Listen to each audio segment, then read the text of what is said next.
Começa aí. Muito bem. Pessoal, hoje a gente vai começar o quarto módulo aí do nosso preparatório, que é de metabolismo e nutrição. Nutrição é o que todos já conhecem. Metabolismo a gente conseguiu dar esse nome por conta de que vai envolver aí endócrino metabólico, hidroeletrolítico, nefrologia, né? Tudo misturado aí no mesmo, digamos, no mesmo assunto, tá bom? Então, vamos começar hoje, que o assunto é bastante interessante. A gente vai falar basicamente de endócrino, né? Vamos falar de endócrino, o Matheus vai falar de diabetes descompensado, eu vou falar dos outros distúrbios. Então, a gente vai começar pelos outros distúrbios, no caso. Muito bem, deixa eu só pegar meu negocinho aqui. Bom, pessoal, vamos lá, então. Hoje a gente vai, então, dar início aí ao quarto módulo de metabolismo e nutrição. O nosso plano de aula é esse, pode parecer extenso, mas não é tanto. Vamos explicar um pouco sobre isso. A gente vai falar sobre insuficiência adrenal, que é um assunto bem importante no que tange a prova da AMIB, tá? Apesar da gente praticamente falar pouco sobre isso na prática, né? Em alguns cenários, como sepsis, especialmente, a gente fala. Depois a gente vai falar sobre síndrome de Addison, Cushing e Sheehan, que são assuntos pouco explorados, mas que é possível que caia, ainda está dentro ali no contexto de adrenal, né? Crise de tireotóxia e coma mixedematoso são assuntos muito batidos em provas de concurso. Síndrome do eutiroideu doente, que é um assunto que vem sendo explorado nas últimas provas, apesar de ser muito controverso, né? E diabetes insípidos, que a gente vai falar sempre um pouquinho disso em cada aula, né? Então, essa aqui hoje a gente fala um pouco, lá na aula de hipernatremia a gente vai falar um pouco também, e algumas variantes, tá bom? Então, vamos seguindo, então. Vamos falar de insuficiência adrenal. Bem, aqui é só para a gente ter uma básica, uma métrica de como funciona a adrenal. Então, a adrenal é uma glândula, né? A glândula suprarrenal ou adrenal, ela está localizada ali sobre o rim. Ela tem essas três faixas de zona: a glomerulosa, a fasciculada e a zona reticular. Essas zonas são responsáveis, respectivamente, por produção de aldosterona, cortisol e hormônios sexuais, androgênios, né? A zona medular, que a gente não vai falar sobre isso hoje, é uma parte aí que é responsável por produção de catecolaminas, tá certo? Muito bem. Isso é muito importante, que pode ser que fale alguma coisa na prova, você não sabe se está certo ou se está errado. Então, a fisiopatologia da insuficiência adrenal, né?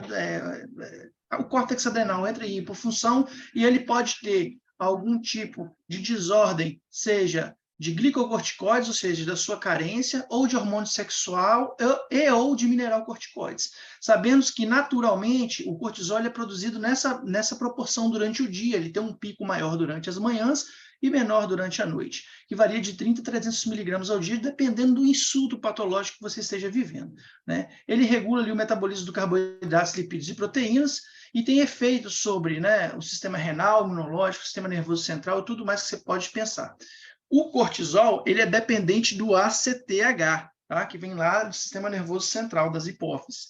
Tá? Agora, a aldosterona, que a gente falou ali um pouquinho mais cedo, ela é mais dependente da anatremia e do volume extracelular, né? O volume circulatório.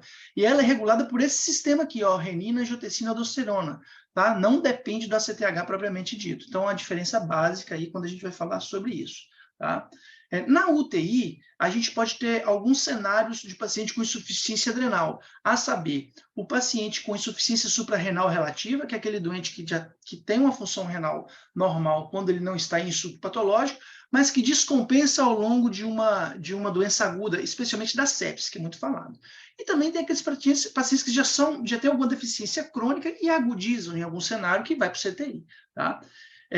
O que se sabe, naturalmente, é que quando a gente fala de insuficiência suprarrenal relativa, como que é bem isso? Né? Suspeita-se que o seguinte: esse paciente ele tem um nível de cortisol circulante, mas que não é suficiente para manter ali o estado volêmico e pressórico dele.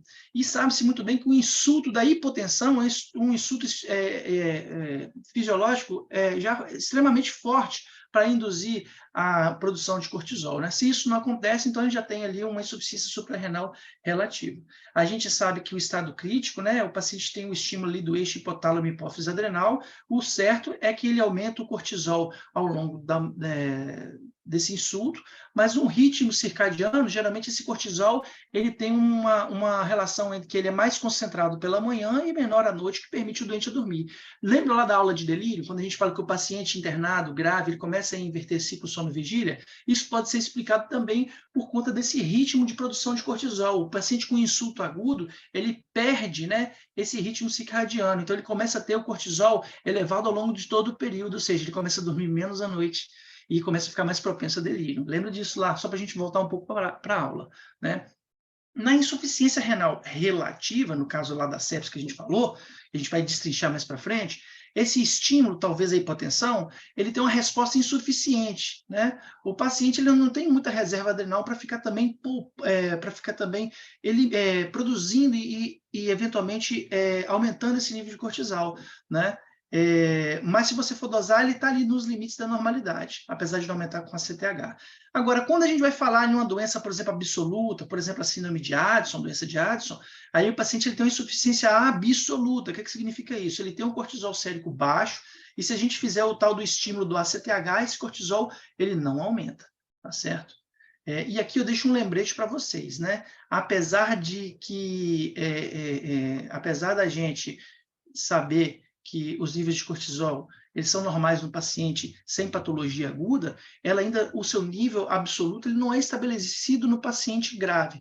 Talvez ele seja normal, acima de 10 microgramas por decilitro, né? E sempre patológico no paciente grave, né? Quando menor que 25 gramas por decilitro. A gente vai ver um pouquinho sobre isso mais para frente. Não se atentem a números, eu nunca vi isso ser cobrado, tá? Então, na fisiopatologia, a gente pode falar também o seguinte, né? Isso que serve mais como dica, né? A insuficiência adrenal primária, ela pode ser resultante de uma doença que agudamente atingiu ali as adrenais. Dentro disso, a gente pode falar de induzida por drogas, e essas duas são muito batidas em provas, ou seja, etomidato, ele causa insuficiência adrenal, cetoconazol, fluconazol também é outro que pode causar, tá certo?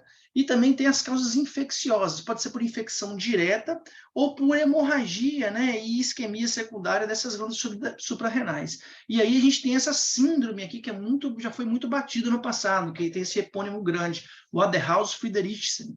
É muito comum em sepse por meningococo ou meningococcemia, né, o mais relatado, não é tão comum, mas mais relatado, e sepse por pseudomonas em crianças, tá certo? E a insuficiência adrenal secundária é aquela que tem desordem do eixo, daqueles eixos que a gente já falou.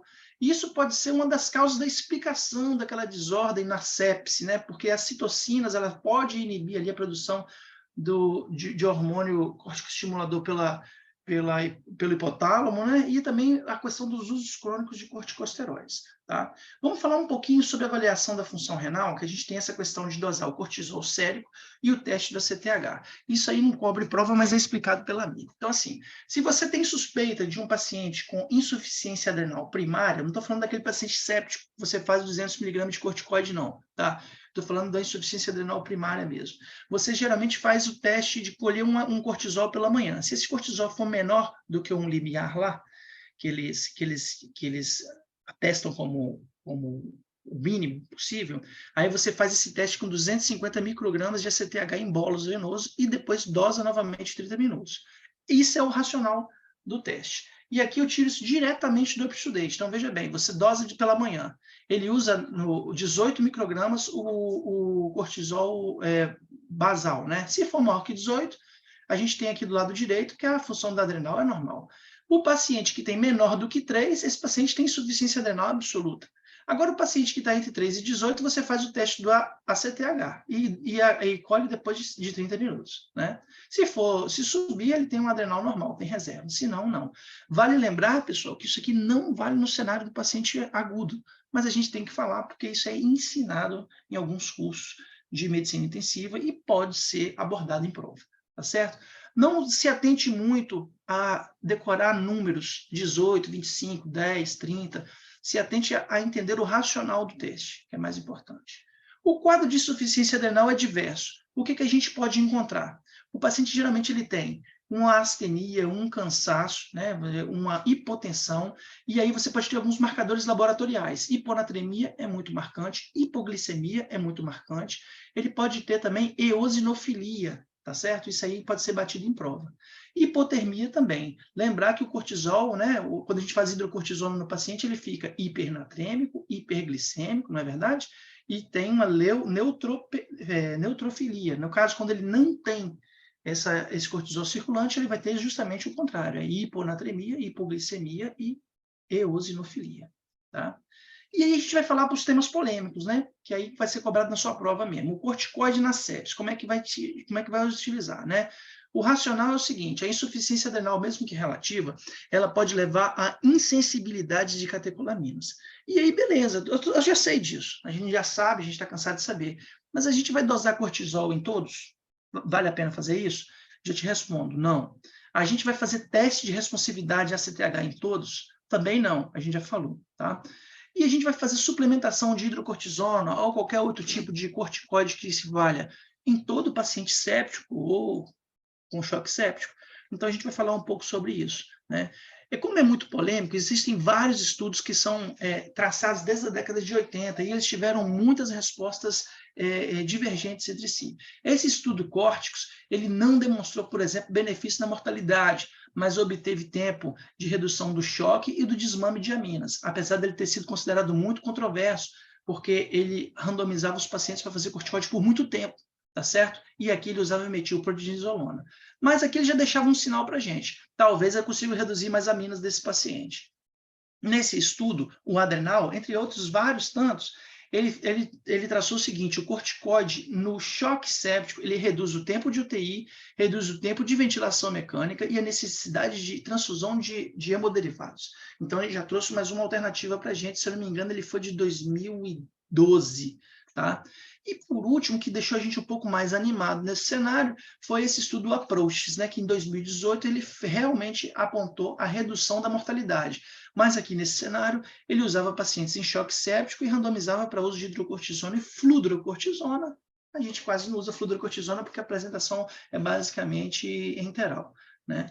E aí, a gente te pergunta, quando que a gente vai usar, então, o corticoide? A gente sabe disso tudo, parece que diminui a mortalidade em alguns estudos, em outros não, ele já chegou a ser proscrito, mas depois voltou, então fica o seguinte: a gente vai utilizar o corticoide no choque séptico, naquele paciente que foi devidamente ressuscitado mavolemicamente e está necessitando de noradrenalina nessa vazão, acima de 0,5 microgramas por quilo minuto. Racionando isso para um paciente de 70 quilos, nessa vazão de nora que a gente tem nessa concentração, dá mais ou menos 10 ml hora, tá certo?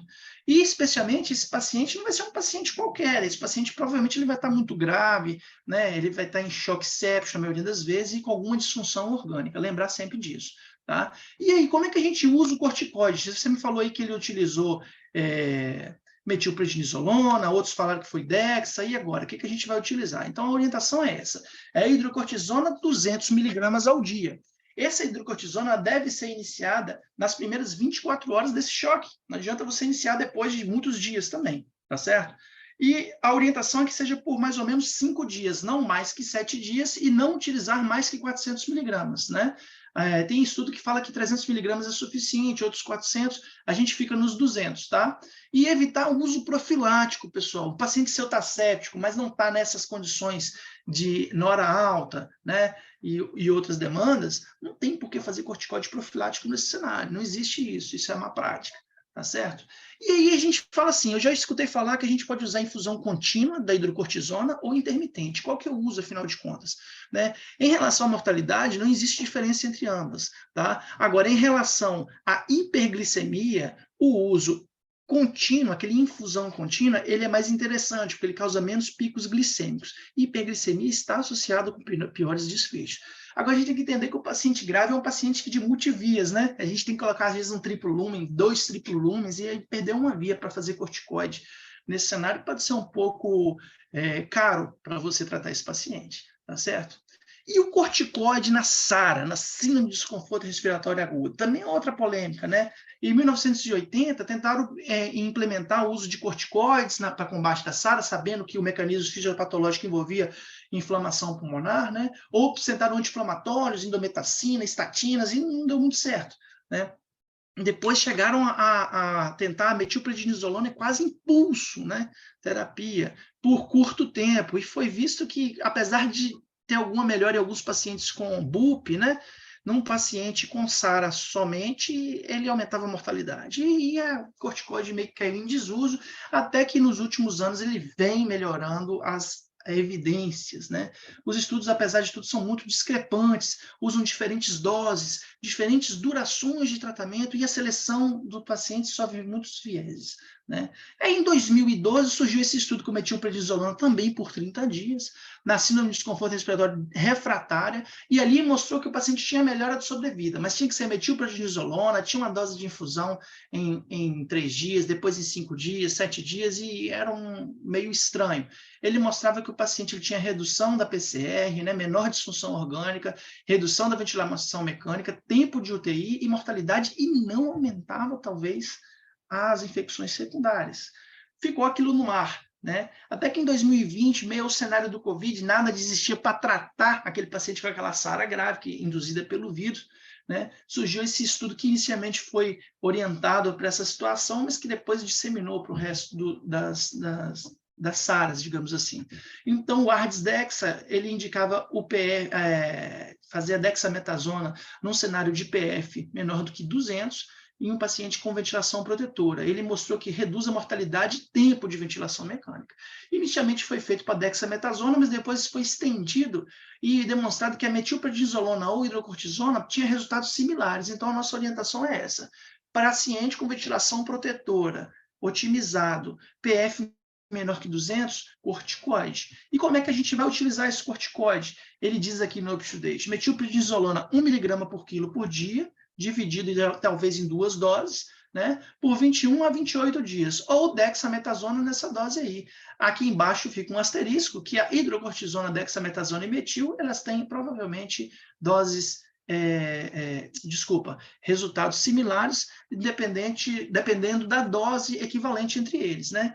Então, a gente tem que lembrar sempre disso. E a dose equivalente é essa, pessoal. Isso aqui eu tirei do Medscape, mas para a gente lembrar que a dexametasona é um corticoide mais potente, ele não tem efeito mineral corticoide, ou seja, ele não retém sódio igual a hidrocortisona, na verdade ele é até natriurético, a gente tem que lembrar isso para a prova, já caiu uma vez, tá bem? Ela tem esse poder aqui, 1,5 mg de dexametasona é equivalente a 8 mg de metil, que é equivalente a 40 mg de hidrocortisona. E aqui eu deixo para vocês outra tabela de equivalência que vai comparar os seus corticoides com a potência anti-inflamatória, a potência mineral corticoide via de administração. Isso é muito importante para a gente dar uma olhada depois, lembrando sempre que se você for converter dexa em metil ou dexa em hidrocortisona, a dose muda, tá certo? Síndrome de Addison, pouco explorada, talvez nas provas mais antigas. Então, é insuficiência adrenal primária, né? Geralmente, 70% dos casos, a causa é autoimune, mas pode ser secundária em infecções, por tuberculose, HIV, histoplasmose e alguma doença de depósito, como a amiloidose, né? Geralmente, esse paciente, por ter insuficiência adrenal primária, tem desregulação do eixo, ou seja, se você dosar o cortisol, vai estar baixo, mas o ACTH dele vai estar muito alto, né? Tá certo? Os sintomas são todos aqueles que a gente falou, marcado pela astenia e hipotensão. Os achados clínicos são aqueles que a gente já disse, né? Hiponatremia, hipoglicemia, o paciente apático, mas ele vai ter hiperpigmentação cutânea e eosinofilia. É aqui que a gente vai falar de eosinofilia mais, tá certo? Essa hiperpigmentação, a causa pode ser um pouco incerta, mas é mais ou menos atrelada ao acúmulo exagerado de ACTH no corpo. Então, toda vez que existe isso, a pele fica um pouco mais escura, tá certo? O tratamento nada mais é do que suporte e reposição de corticoide, fludrocortisona, que é um tipo especial de corticoide que retém mais sal e água, e tratar a doença de base, caso existente, tá certo? Síndrome de Cushing. Síndrome de Cushing é um outro espectro da disfunção adrenal. Então, aqui é a hiperfunção de corticoide. É uma constelação de anormalidades causada por concentrações muito altas do cortisol ou de corticoide dado ao paciente, né? Uma prednisolona, uma prednisona, qualquer outro tipo de corticoide. Os sintomas e sinais são os clássicos que vocês já sabem, né? Obesidade centrípeta, face em lua cheia, desglicemias, hipernatremia, hipertensão, dificuldade de cicatrização, tudo mais que você pode pensar. A gente existe 2 cenários, a hiperfunção dependente do ACTH e a hiperfunção independente do ACTH. A independente é aquela secundária à administração de corticoides, geralmente, né? Aquele que você causou ao paciente, aquele paciente que é usuário crônico de corticoide. E tem um outro cenário que são os adenomas e carcinomas adrenais hiperfuncionantes, né? No outro cenário de hiperfunção dependente do ACTH, a gente vai ter tumores de hipófise, né? Secreção de ACTH por outros tumores não hipofisários, né? Como carcinoma de pequenas células e tudo mais, e a administração exógena de ACTH. Fica aí para vocês lembrarem um pouco disso. Eu sei que é muito nome, mas é importante que isso já foi cobrado em alguns eventos. Tá bem, pessoal? Lembrando que aqui é uma dica. O laboratório, ao contrário da hipofunção da glândula, na Cushing, que é a hiperfunção de cortisol, a gente vai ter leucocitose, hipernatremia, hipocalemia ou hipopotassemia, que é a mesma coisa, e alcalose metabólica. Isso mesmo, lembrar disso aqui. Se tem hipopotassemia, a gente vai ter alcalose metabólica. Quem trabalhou no COVID e usou muito corticoide, lembra que o paciente ele ficava como? Né? A leucocitose sempre te incomodando, né? Aquele paciente ficava sempre com sódio alto e uma alcalose metabólica bizarra, não é verdade? Então, vamos lá. Síndrome de Sheehan. Isso aqui a gente vai ver mais no caso do pós-parto, né? É um hipopituitarismo pós-parto e ele é secundário a um quadro de instabilidade hemodinâmica muito grave que leva ao quê? A isquemia da glândula pituitária, né? O sinal mais precoce é a galactia, né? Que vem acompanhada da rápida involução da mama, né? A gestante ali que acabou de... na puérpera, no caso, né? E ela não retorna com seus ciclos menstruais regulares. Em se perpetuando isso e não for transitório, então surge astenia, fadiga, confusão mental, pele hipopigmentada, porque aí não tem mais ACTH, rarefação dos pelos e tudo mais.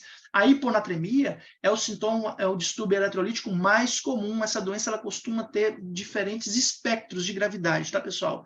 Geralmente, se for na prova de terapia intensiva, ele vai cursar com um quadro de uma puérpera que teve uma instabilidade grave e abre um quadro de hipopituitarismo, ou seja, ela vai ter sinais de hipotireoidismo, de insuficiência adrenal, né, de disfunção sexual e tudo mais. E o tratamento é simplesmente a reposição desses hormônios de acordo com a gravidade dessa doença, certo?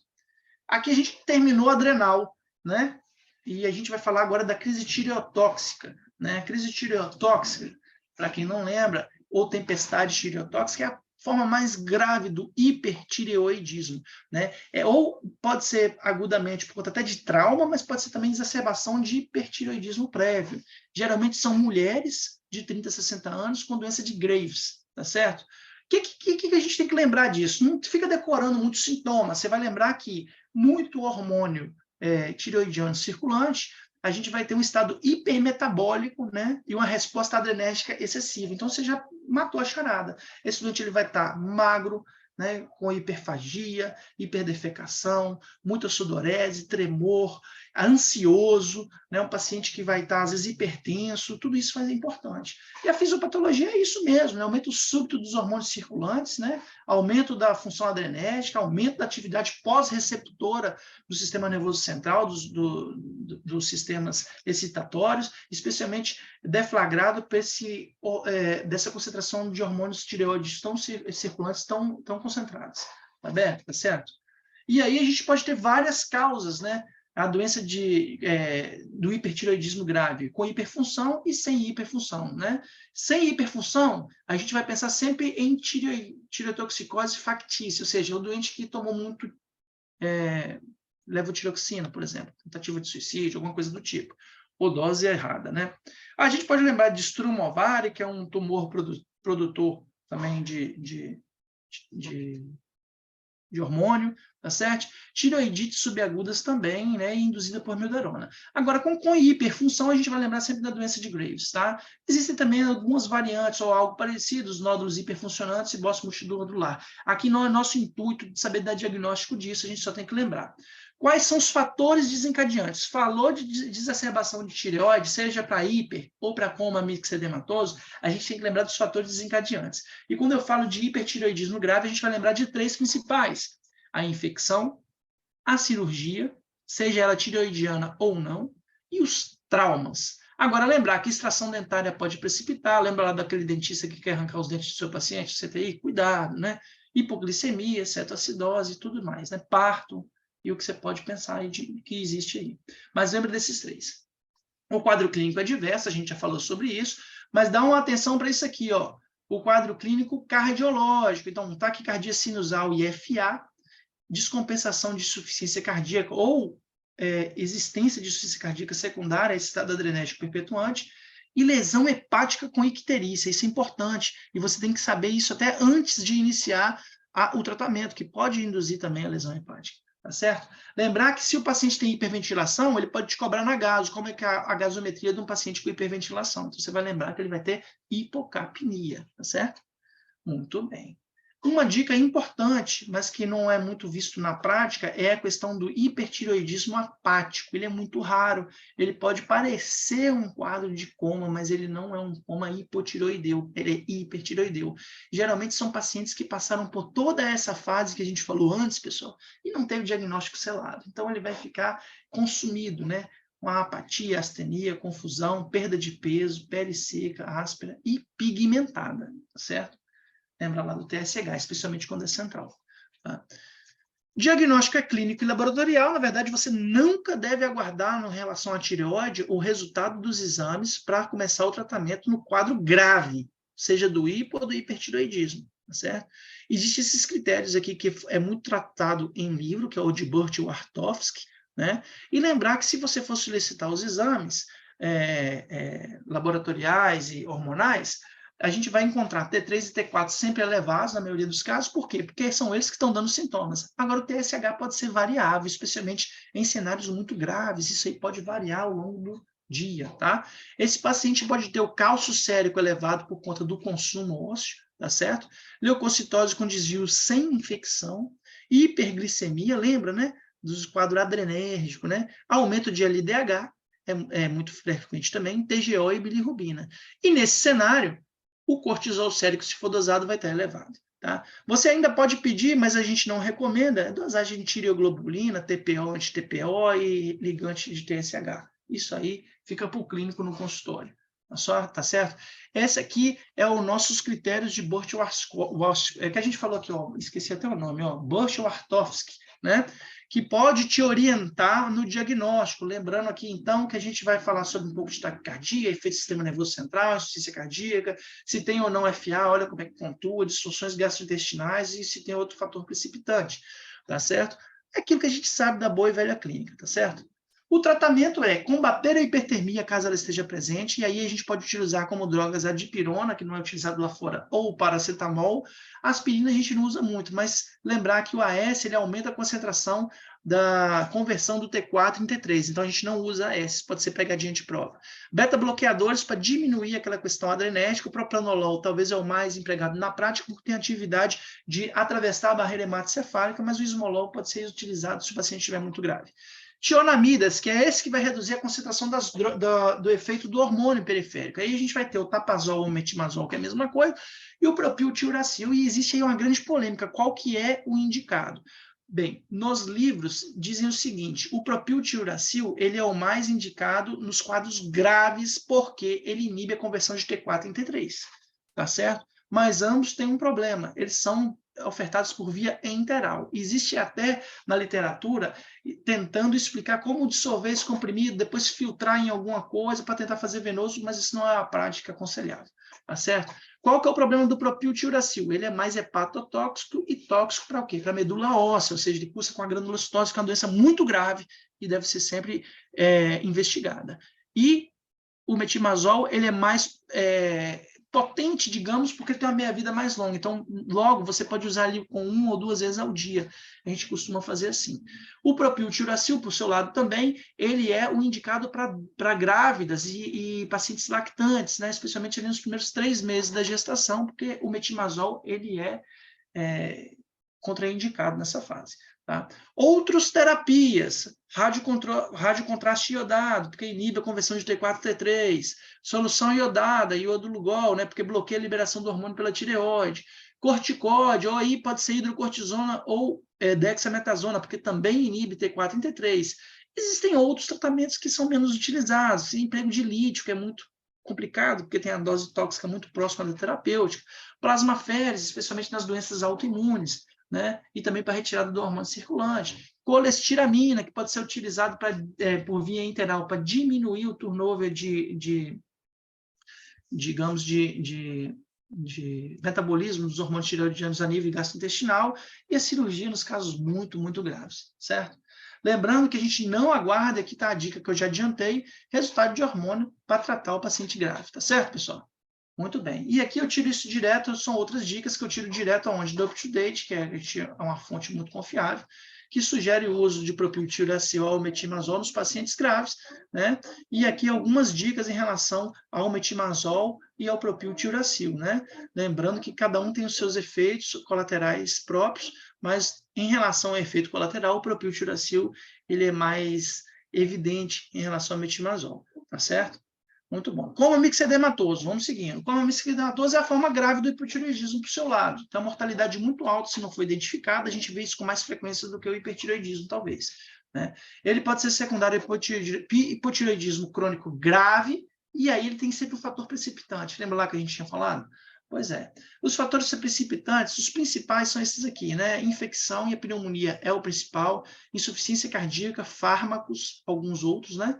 Exposição a frio e suspensão do hormônio que ele já tomava. AVC e infarto também são. Tá? A apresentação clínica tem uma tríade que a gente costuma dizer, que é alteração do nível de consciência, não propriamente dita, ou o coma propriamente dito, é o paciente geralmente com estado de consciência mais reduzido, mais sonolento. O paciente está hipotérmico na maioria das vezes, né? Termorregulação, e tem um fator precipitante. Então, isso aí quem já viu nunca vai esquecer. Lembrar que, se por um lado o hipertireoidismo é um estado hipercatabólico mais ativação adrenérgica, aqui é o contrário, o paciente tem uma hipofunção orgânica.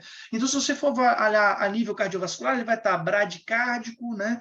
Tendendo a hipotensão, mas com hipertensão diastólica, não é verdade? Ele vai estar mais sonolento, ele não vai estar tão ansioso, né? Ele vai estar aqui com hiponatremia, né? Hipoglicemia. Então, isso aqui a gente tem que lembrar sempre, tá certo? Hipoventilação, aqui no caso a gasometria vai ter o quê?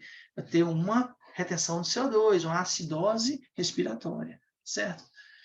Apresentação clínica dos sistemas, todo mundo está cansado de saber. O que a gente tem que lembrar aqui sempre em relação ao que é pegadinha batida, que é hipertensão diastólica, né? Que a hipotemia também é muito importante, perdão, e ela é aí secundária à redução da termogênese na maioria das vezes, e é um grande marcador de prognóstico nesses pacientes, tá bem, pessoal? O diagnóstico é clínico. Você pode utilizar esse score para te ajudar, que é o de Popoveniuk, que não é tão aclamado quanto o outro lá do hipertiroidismo. Aqui, geralmente, se você for pedir os exames, o T4 e o T3 vão estar sempre baixos e TSH pode estar até normal. Lembra que o TSH no paciente grave é variável, né? Mas a tendência é que ele esteja alto, né? E aqui eu trago para vocês aqui o score, que também avalia todos os sistemas, né? E aí você tem uma pontuação que você pode avaliar se vai iniciar o tratamento ou não. Lembrando que a gente não aguarda a dosagem dos hormônios para iniciar o tratamento, no caso do coma mixedematoso também. Né? E aí está a nossa dica no quadradinho amarelo, não aguardar resultado de exame. Como é que é o tratamento, pessoal? O tratamento é reposição de hormônio tireoidiano, aí você pode fazer o T4, né, a tireoxina mesmo. Quem tem liotironina pode fazer também, existe até apresentação venosa, não é tão comum no nosso meio. A gente costuma associar a hidrocortisona na dose aí de 200 a 400 miligramas por dia, porque existe hipofunção generalizada, inclusive das adrenais, né? E tratar o fator desencadeante, lembrando que se você quiser chutar um, vai ser pneumonia, tá bem? Aqui a gente para um pouquinho e dá uma respirada. Por quê? A gente vai falar de um cenário que é altamente complexo, talvez para entendimento, e muito controverso, e que não exige, de fato, um tratamento específico, que é a síndrome do eutiroideu doente. Mas que diabos é isso? Por que você está falando isso, irmão? Eu estou falando que está sendo tratado em prova com muita frequência, né? Eu, por exemplo, na minha prova lá em 2019, provavelmente errei essa questão. Porque nem fazia ideia direito, né? Então, o que é isso, né? A síndrome de eutiroideu doente, entre aspas, é uma disfunção, mais uma disfunção orgânica de um paciente grave. O que seria isso? Ele tem uma baixa dos hormônios circulantes ativos da tireoide. E aí parece que ele tem uma disfunção tireoidiana transitória. Tem que tratar? Não existe indicação e não é consenso. Então, o mecanismo é incerto. Muitas vezes são citocinas pró-inflamatórias, drogas que você usa, que inibem tanto a função da glândula tireoide, quanto a sua conversão dos hormônios periféricos, e também a produção do TSH e sua liberação no meio. Né? Então, assim, parece ser até uma resposta adaptativa, assim como a hiperglicemia e outras alterações do paciente grave. Isso pode ser descobrado na fisiopatologia. Lembra lá que a fisiopatologia está sendo cada vez mais cobrada? Isso é importante. O que a gente vai ter em relação a isso? Existe a redução da conversão do T4 em T3, lembrando que o T3 é o hormônio ativo na tireoide, né, o que atua a nível celular mesmo, né? E aí existem também outros cenários de redução das proteínas ligadoras, né? Algumas drogas que a gente usa que competem com eles, redução também dos fatores de transporte, né? O que a gente vai ter aqui é o paciente com uma coisa que a gente não falou ainda, que é o T3 reverso muito elevado. O que é isso, T3 reverso? É uma parte inativa do hormônio. O T4 livre, em vez de se converter ao T3, ele é convertido ao T3 reverso, e isso é transitório, tá certo? Frente à síndrome do eutiroideu doente, a gente tem dois cenários. Um paciente com a síndrome do T3 baixo e o paciente com T3 e T4 baixos, né? O de T3 e T4 baixo é sempre um paciente de pior prognóstico. Vem cá, Simão, você vai ficar dosando hormônio tireoidiano em todo paciente grave dentro do CTI? Não. Isso aqui a gente está tratando basicamente a nível de prova, tá, pessoal? E aí o TSH é aquela história. Pode estar normal, pode estar reduzido, pode estar até ligeiramente aumentado. O que importa você é saber que essa síndrome é uma síndrome transitória e é marcadora da disfunção orgânica desse paciente. Quanto mais disfunção, ou seja, T4 e T3, pior, tá certo? O que a gente faz aqui nesse cenário, né? Deixa eu seguir aqui. Essa aqui é, basicamente, a gente vai tratar a doença de base. Esse aqui é basicamente o gráfico que mostra as alterações esquemáticas, a representação da alteração tireoidiana no paciente que não tem doença prévia. Tá? O grande diagnóstico diferencial aqui, pessoal, é o doente com hipotireoidismo prévio, né? E, frente a isso, você talvez tenha que dosar os hormônios, mas aí fica a dica, o TSH pode estar mais elevado. E aqui, ele nunca vai estar em níveis patológicos, tá? O TSH do paciente. Uma dica importante é, o paciente eutireoideu, ele pode ter disfunção da glândula, basicamente até por intervenção sua. Pacientes que estão em uso de dopamina, dobutamina e até corticoide com mais de 20 mg por dia de prednisona, pode ter hipofunção da glândula. Então, lembra que isso pode não ser uma coisa tão rara assim. Qual o tratamento? O tratamento é tratar a doença de base, a sepse. E esse aqui é o gráfico que eles adoram, eu vou deixar para vocês darem uma olhada depois, tá? Sobre a alteração na síndrome do tireoideu doente, seja no paciente com doença moderada, severa e na sua recuperação. Ele pode tratar sobre isso, tá certo? Muito bom. Para terminar, e o último, diabetes insípidos. A gente está mais ou menos no tempo, então é uma desordem do metabolismo associada com bastante poliúria, ou seja, o paciente urina muito a despeito do que você faça, volume ou não nele. Tanto que isso é verdade, que ele não conserva água, que o teste diagnóstico, né, basicamente, você restringir a aporte de líquido para esse paciente por 12 horas, caso as condições clínicas permitam, e você vai ver que ele mantém uma diurese acima de 200 ml hora, né? Como é que esse paciente faz? Ele não tem nível circulante de ADH, vasopressina, ou ele tem vasopressina, mas ela não atua diretamente no receptor V2 renal. Então, a gente tem uma doença que ela pode ser central, né, que é a ausência completa ou parcial da circulação de ADH, ou nefrogênica, quando existe o ADH, mas ele não se liga completamente, né? E aí, a gente, nos dois cenários, a gente tem um paciente com débito urinário muito elevado, podendo atingir até 15, 20 litros por dia de débito urinário, osmolaridade urinária baixa com hipernatremia, e também uma densidade urinária baixa. Veja para mim, esse doente para você, ele vai estar como? Ele vai estar desidratado com a urina hipoosmolar, ou seja, ele não conserva água. É assim que sai o diagnóstico, tá certo? E se você fizer o teste de privação de água, você vai ver que isso se perpetua, tá certo? Aqui tem uns pontos chaves que a gente pode avaliar depois, com calma, vocês podem ler, que eu tirei isso aqui realmente do nosso livro de terapia intensiva. Aqui um pouco da comparação entre diabetes insípido central e nefrogênico. Lembrando que o diabetes insípido central, geralmente ele é secundário ao quê? A patologias intracranianas, uma hemorragia subaracnoide, um trauma, morte encefálica, tudo isso pode acontecer, né? E no diabetes nefrogênico, ele pode ser congênito, que é um distúrbio muito raro e grave, mas pode ser secundário a um tanto de doenças, inclusive de hipopotassemia, tá? Isso é muito importante. Lembrando que o receptor que a gente já falou nas outras aulas é o receptor de aquaporina 2, certo? Receptor V2, na verdade, desculpa. E o tratamento é controle da poliúria. Se o paciente tiver diabetes insípido central, você vai ofertar DDAVP ou vasopressina. O DDAVP é o mais estudado, né? Desmopressina intranasal, né? Calcular e repor a água perdida. Esse paciente tem que ter realmente um aporte hídrico importante, né? Se ele tiver via oral disponível, você vai dar água para ele, vai dar soro glicosado, tudo isso que for para calcular esse déficit de água, né? E monitorar os eletrólitos a cada 4 horas até conservar essa água melhor. Esse paciente ele faz muito distúrbio hidroeletrolítico, tá, pessoal? E o nefrogênico, a gente faz reposição volêmica também, sempre lembrar disso, esse paciente está euvolêmico. E aqui os tratamentos por ordem de, talvez, de importância. Hidroclorotiazida, mas é um diurético, mas aumenta a afinidade da vasopressina pelo receptor V2. Tá? Então, guarda isso aí para você. E aqui a dose é alta, tá, pessoal? Pode chegar a 100 miligramas, 200 miligramas por dia. Anti-inflamatórios não esteroidais também estão nessa gênese do tratamento. Geralmente é indometacina, mas qualquer um pode utilizar, até os mais baratinhos. E a carbamazepina, que é um anticonvulsivante que tem seus efeitos colaterais próprios, mas que pode ser utilizada nesse cenário. Tá bom? Terminamos aqui. Eu sei que a aula é muito extensa, não tão cobrada em prova, mas cai, às vezes, um ou outro cenário desse aí. Tá bom, pessoal? Vou passar para o Matheus aqui, então. Pode ir, Matheus?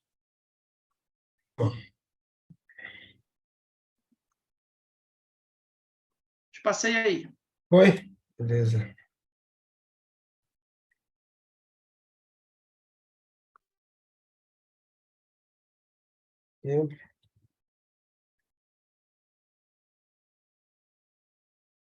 Beleza. Então, pessoal, vamos lá. Hoje vamos falar de emergências no diabetes mellitus. É um entendimento aí que você já tem bastante sedimentado sobre isso. A gente vai reforçar aqui, né? E vai dar alguns tópicos aí que provavelmente vai cair na sua prova, tá bem? Então, uma aula assim mais leve e para a gente terminar aí nesse módulo que a gente está passando de nutrição e metabolismo, tá bom?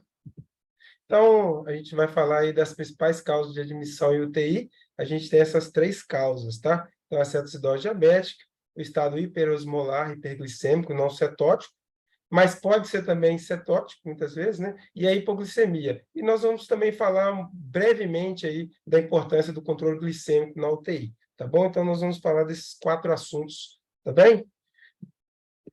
Vamos lá, então. Para começar, aí, entre o cetoacidose diabética e o estado hiperosmolar, né, a gente tem aí uma epidemiologia. Então, o que a gente vê mais frequente nas nossas UTIs e na emergência, né, é a cetoacidose diabética. Porém, às vezes é muito difícil você colocar como causa da internação o estado hiperosmolar e hiperglicêmico. Às vezes o idoso interna com uma pneumonia e você vai dizer que ele tem pneumonia na admissão.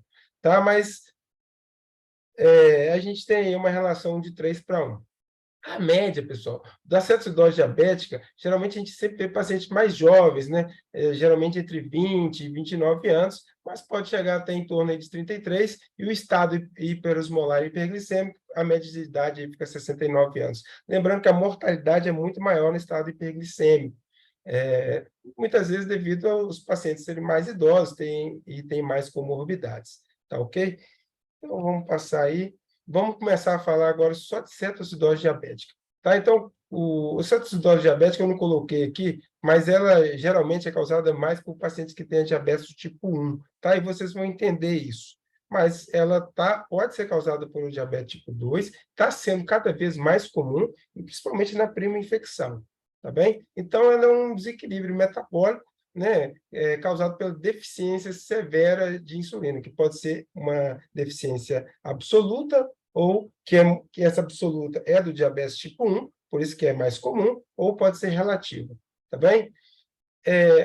Dentro da definição de cetoacidose diabética, está aí a hiperglicemia maior que 250. Em alguns casos raros, eu vou mostrar para vocês, que pode ocorrer sem essa hiperglicemia.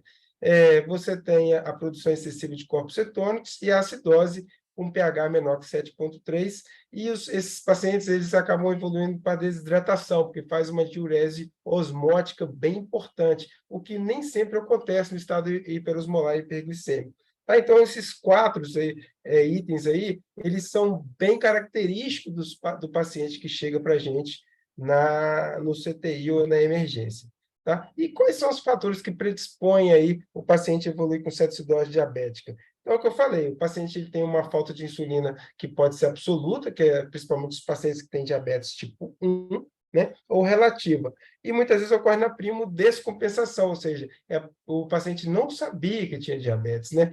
É muito comum, principalmente paciente diabético tipo 1, né, que tem essa doença já crônica, que tem que tomar insulina todos os dias, controle da dieta estrito, ele muitas vezes, e muitos dos pacientes que têm diabetes tipo 1, eles ainda têm alguma outra alteração neurológica prévia também, né? Mas, assim, lógico que isso nem todos, tá? Mas aí ocorre o quê? Muita descontinuidade da medicação. É muito difícil você manter aquela disciplina, né? E muitas vezes também os tratamentos inadequados, ou seja, a dose de insulina está aquém do que o paciente realmente precisa. E você ainda tem, além desse tópico, você pode ter a descompensação quando? Quando você tem resistência à insulina. E isso ocorre quando o paciente está com quadro infeccioso, principalmente o que a gente colocou aqui no entre parênteses, tá? Então, aqui, mucormicose, pielonefrite enfisematose, colecistite enfisematose e otite externa invasiva. São bem comuns quando os pacientes com diabetes têm essas infecções, eles acabarem evoluindo aí com a cetoacidose. E quadros também não diabéticos, tá? Não infecciosos, como o infarto, o próprio AVC, o pós-operatório e a CIRS, né? Aqui a CIRS aqui. E que muito comum de pacientes com pancreatite e politrauma.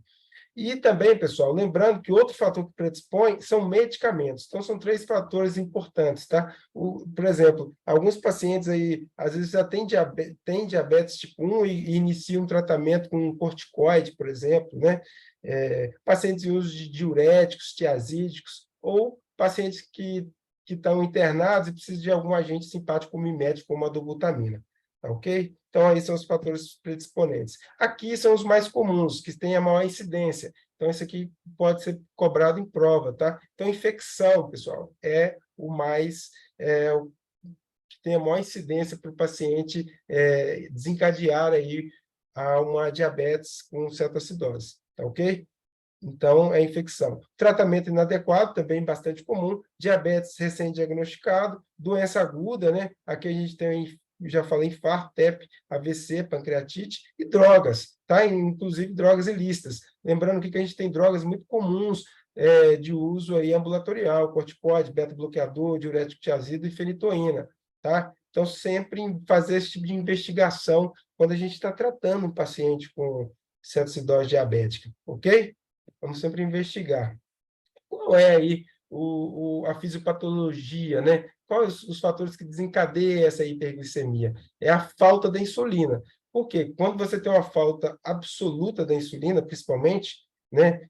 E você ainda tem associado aos hormônios contrarreguladores, glucagon, GH, cortisol e catecolaminas. A falta de utilização da endógena da insulina e aumento da produção da glicose endógena. Você tem a glicogenólise, que é a quebra do, do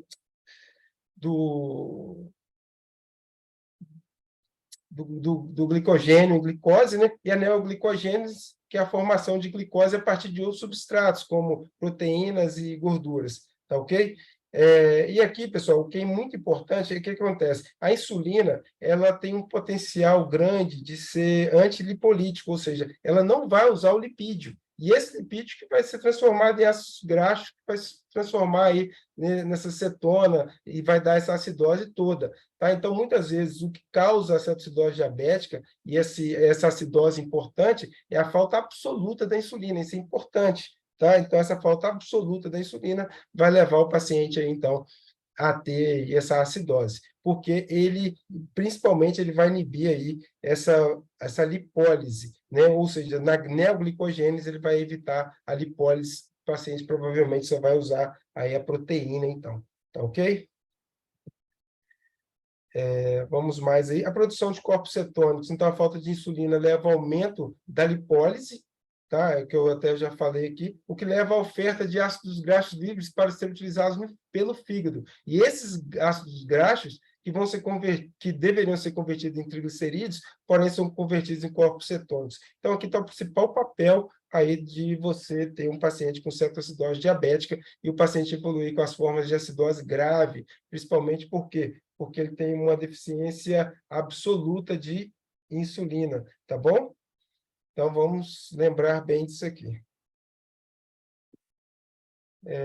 E aí, a hiperglicemia, né? Você vai ter todo aquele quadro da diabetes de um paciente o quê? Desidratado, paciente taquicárdico, hipotenso, com acidose. Por que que ele vai estar assim? Porque é um paciente que vai estar, então, com uma glicemia bastante elevada, vai fazer uma diurese osmótica, tá? Então, o paciente vai urinar muito, apesar dessa sede que ele vai sentir, vai ficar com a depressão volêmica importante, e mesmo assim vai evoluir com desidratação, e aí essa desidratação vai levar ele a taquicardia e hipotensão. Então, o paciente vai ficar aí desidratado, taquicárdico, hipotenso, é um quadro já clínico aí da cetoacidose diabética. E a produção de cetoácidos, que a gente já mostrou e já falou aqui para vocês, né? E aí esse ácido vai provocar essa taquipneia, né? E essa acidose metabólica. Aqui você tem a fisiopatologia toda da cetoacidose diabética, então ela vai agir aí em 3 órgãos, vamos dizer assim, né? No tecido adiposo, no fígado e no tecido muscular, tá? Você vai ter, então, uma omissão de insulina, que são os fatores desencadeantes, e tem os fatores precipitantes, pode ser infecção, trauma, e quando você tem, então, essa redução da insulina, que pode ser absoluta ou relativa, você ainda tem um aumento dos hormônios hiperglicemiantes. Eles vão aumentar o valor sérico da glicose no sangue, que é o cortisol, o glucagon, o GH e as catecolaminas. Tá muito importante quando o paciente está inflamado. Então, vão ser liberadas essas substâncias. E aqui que é importante, no tecido adiposo, aonde que você tiver a deficiência total da insulina, que vai agir, então, se não tiver insulina, vai haver a lipólise e a liberação de glicerol. Esse glicerol e liberação de ácidos graxos. Esse ácido graxo vai vir aqui, vai formar cetogênese e vai liberar aí os corpos cetônicos, beta-hidroxibutirato e acetato e acetona, tá bom? E aqui sim, você vai ter essa cetoacidose por conta desse mecanismo aqui do tecido adiposo, tá ok? E o que muitas vezes não ocorre no paciente com estado hiperosmolar e hiperglicêmico. Muitas vezes você não vai ter essa via aqui da glicose levando essa acidose. Aqui você tem, então, a gliconeogênese, né, e a glicogenólise. A glicogenólise é a quebra do glicogênio, e a gliconeogênese, ou neoglicogênese, né, que é a formação aí de glicose a partir de substratos como gordura e proteína, inclusive aqui a proteína do tecido muscular, e a glicose,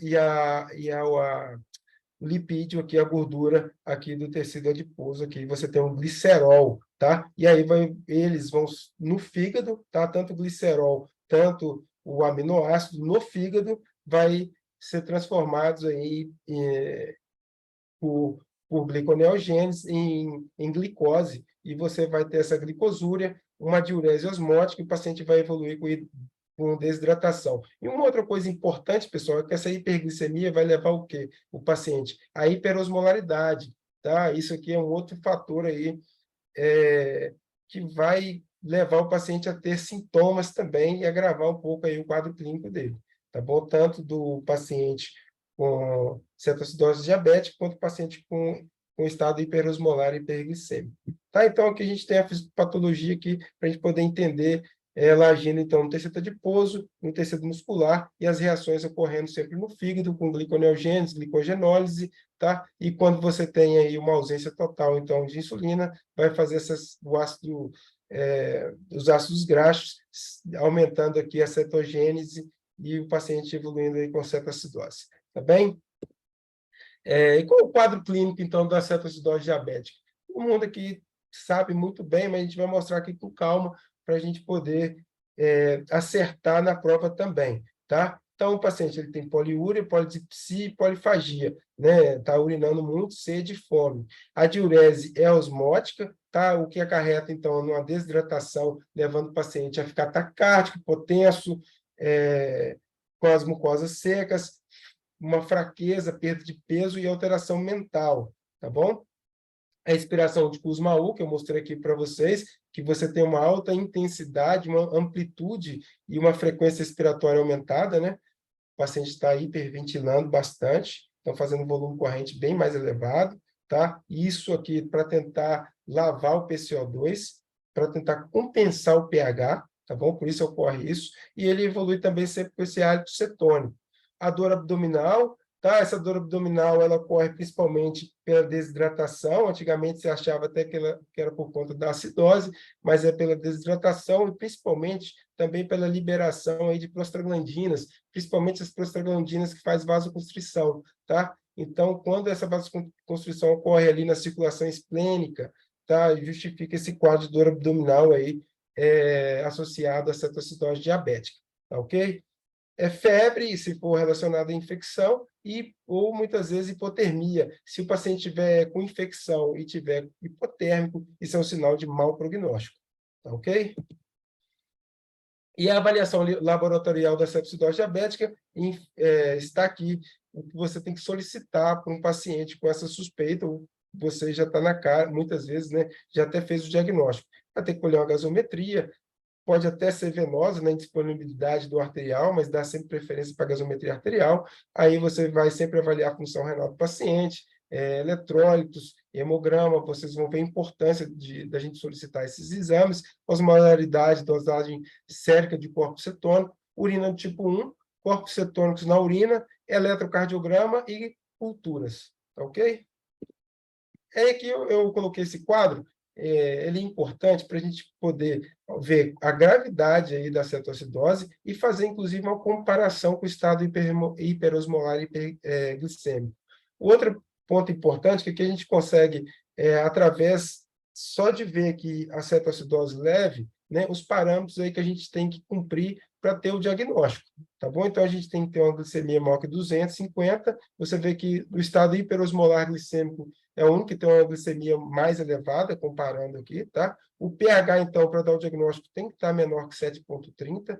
Lembrando aqui que o pH do estado hiperosmolar hiperglicêmico ele é maior que 7,30, então o paciente não evolui com acidose importante. Muitas vezes, eu já mostrei para vocês que é porque ele não tem uma deficiência de insulina aí, absoluta, geralmente é relativa, né? O bicarbonato sérico, o valor tem que ser menor do que 18, tá?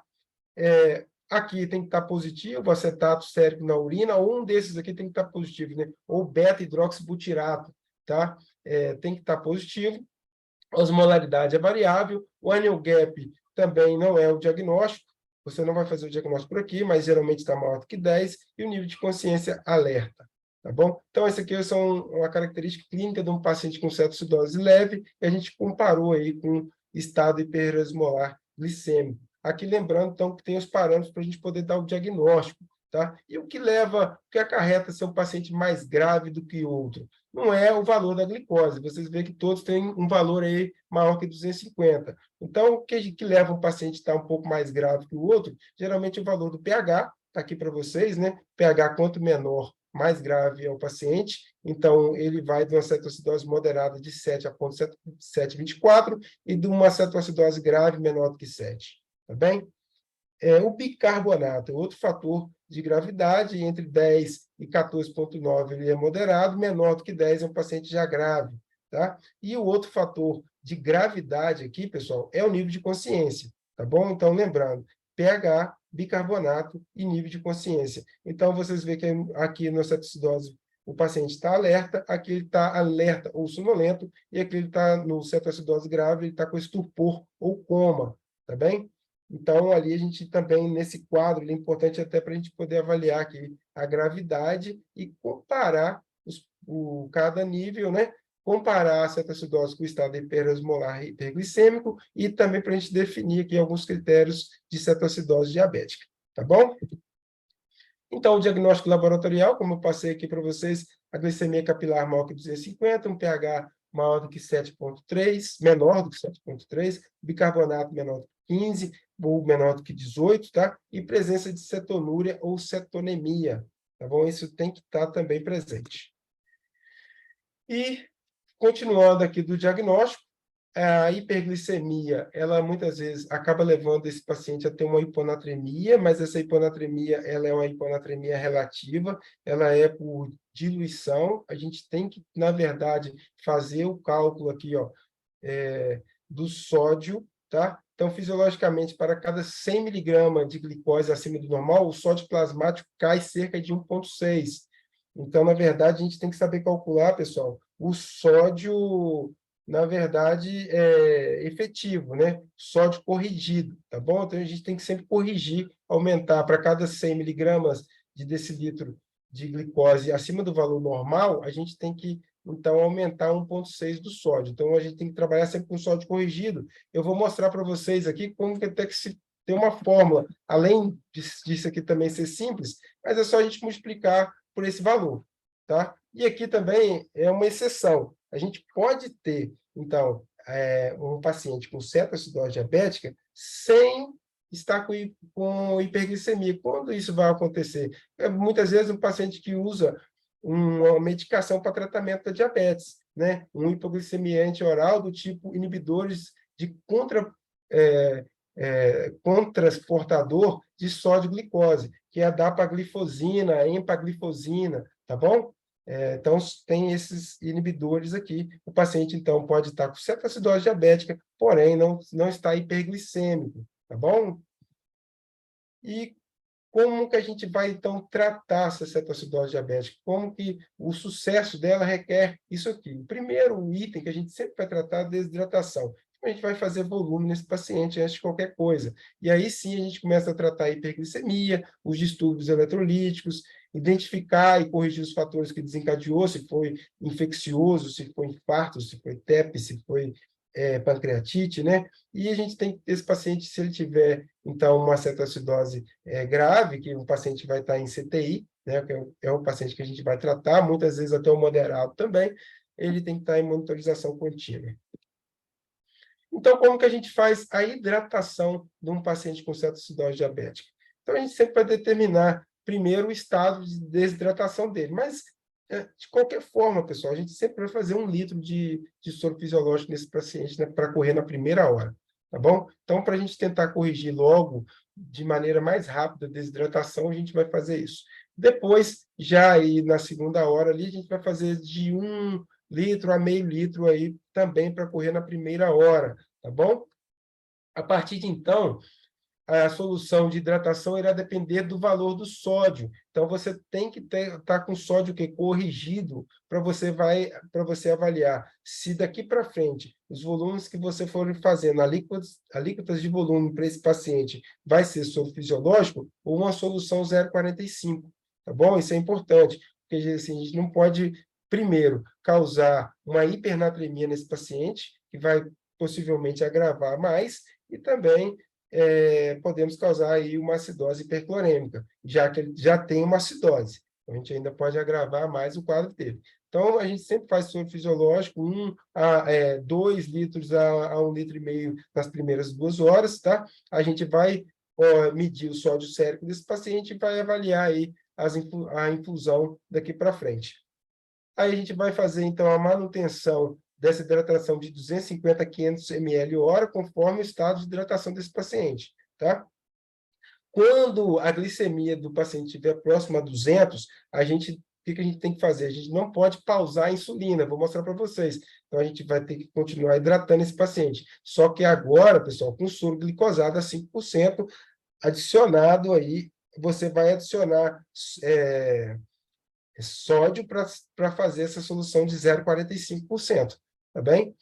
Então, é isso aí. Então, a gente vai iniciar com soro fisiológico, possivelmente a gente vai passar para 0,45 e soro glicosado a 5%, tá? Não coloquei sim, 5%, junto com um soro 0,45, tá bem? A gente tem que manter essa glicemia porque a gente tem que corrigir a acidose do paciente. Esse paciente tem que eliminar toda a parte cetônica dele, tá?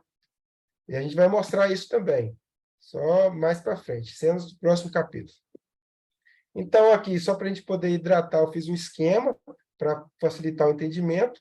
A gente está aqui, então, paciente com hipovolemia severa, tá? Você vai fazer aí o soro fisiológico na primeira hora e vai avaliar o sódio desse paciente. Se o sódio desse paciente estiver corrigido, estiver normal, você já pode começar aí com o 0,45. Se tiver elevado, também o ideal que sim, tá? A não ser que tiver baixo, aí sim você continua fazendo soro fisiológico, tá bem, pessoal? Então, se o sódio do paciente tiver 130, 131, você vai, ou menos que isso, né? Você vai fazer aí o soro fisiológico mesmo, tá bom? E aqui, ó, a gente vai fazer, então, 250 a 500 ml por hora, tá? Dependendo aí do grau de desidratação desse paciente. E a partir de que a glicemia ficou próxima a 200, você vai iniciar o soro glicosado 5%, junto com 0,45, tá? Lembrando que isso aqui também é importante. Você tem que fazer uma gasometria arterial em potássio a cada 2 a 4 horas, e fazendo uma reposição de potássio junto com esse soro aqui.